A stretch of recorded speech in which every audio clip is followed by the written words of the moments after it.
Okay, now actually we are going to just inform you the database selection and the merging research data. How we can actually select the database. There are a number of databases that can be searched as a part of SLR in the field of social science or engineering and technology. Some example in this regards are, as I mentioned, Scopus, also one of the database, Web of Science, PubMed, IEEE, Business Source Complete. There is lots of database. So the important thing actually, the selection of appropriate database is also necessary depending on the field of study to get the relevant field. If you are actually from the social science, so you have to know about what is the actually important database to get the your required number of articles. And if you're engineering student, you have to also know what is actually databases. So these are the thing actually the basic knowledge. As I mentioned, the audience or participant have to some basic knowledge about the what is database, how can we search like this. This actually the different you can search in the YouTube channel of BRWD and other. There is a relevant information about this. So if you're interested, then you can search about what is the database, how can we search. So everything will get. So large amount of data can be collected and stored from different databases, but those data have to be merged to avoid duplicate records. So I mentioned previously. So Scopus and Web of Science, for example, Scopus and Web of Science, both database can actually store same articles. So if you search, that means you will get the same article twice. So after searching, you have to remove your duplicate record. So for removing, one of the participants just asked a question: is there any tools for systematic review? Yes, for this one to remove the duplicate, that means for data processing. After searching, you have to process your data. You can use the available Microsoft Excel. This is free to all. Everyone can use the Microsoft Excel, but for Microsoft Excel, you have to some advanced level skill to use the Microsoft Excel, because Microsoft Excel also is a very important tool. But most of us actually don't know how to utilize the maximum utilize from Microsoft Excel. Okay, and another thing, EndNote we can use to actually process the data. Also, Citavi, Jotaro nowadays people are using for data processing, and Vivo. So if you are really interested what are the actually different data processing software, you can go through this Bandara et al. 2015. I will just in the slide I will just put the reference, this reference. If you just go to this article, you will find lots of actually information regarding the data processing program. So my suggestion is actually easy to use the Microsoft Excel for data processing. Now the application of inclusion and exclusion criteria. So how actually we actually what is the apply the inclusion exclusion criteria. All the extracted data from the database should be evaluated applying the previously said inclusion and exclusion criteria.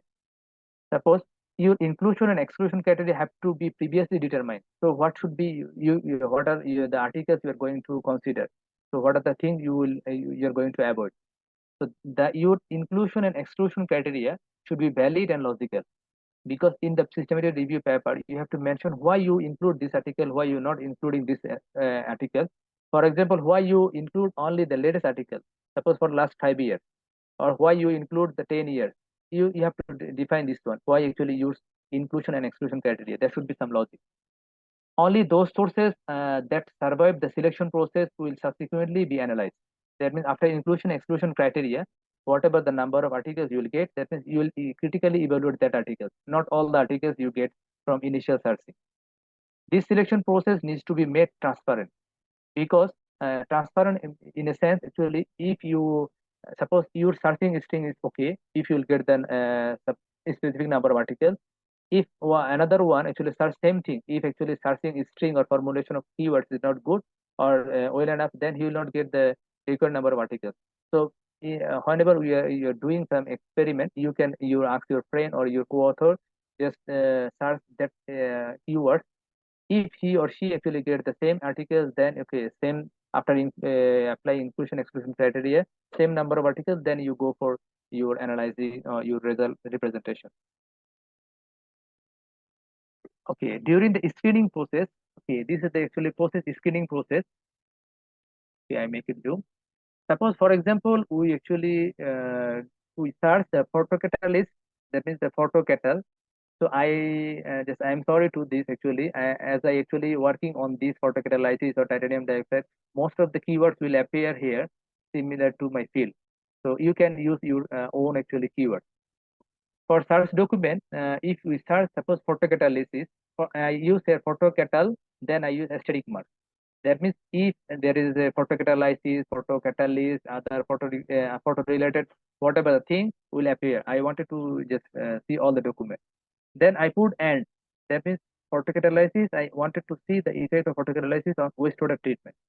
That means whatever the articles will get will appear the both things. Photocatalysis article just considering photocatalysis and also for wastewater treatment. This whenever you search, that means I search, I get this. Okay. After searching, we get 9,812 documents. How actually we screen that document? Suppose, for example, you need latest document. That means the last 5 years. So you have to go refine search.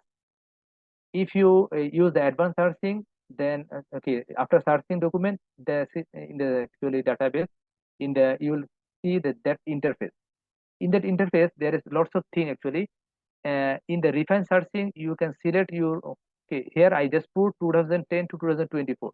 That means only the 9,000 document I found from 2010 to 2024. If you wanted to see, okay, for last 10 years, you can see that okay, 2000 to 2024. Here also lots of the areas, the subject area. So if you are really interested on engineering science or chemistry or chemical engineering, you can refine yourself.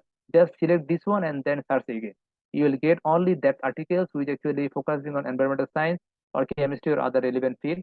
Also here you can select most of the thing document type. If you don't want it to review article, then you can exclude. Just select this one and then search again. That means it will automatically refine your search. That means they will exclude the review article. If you don't need conference paper, you can select, you can exclude your conference paper. Another thing, if you don't want it to use the rather than English language, other language you are not just focusing, then you can just avoid other language. There are lots of things you can just select from here. After selection all the thing, whenever you get the actually record number of articles, there is important thing how actually you exclude your information. Suppose you wanted to exclude your information in Excel form. That means in Excel there will be lots of rows. In the rows it will appear the year of publication, country of publication, and blah blah blah. Lots of information will appear. Then you can just go for this thing, analyze result. You have to go in analyze result. You will find how to actually you can extract your result in the Excel form or whatever the form you need. So this is important during the screening process.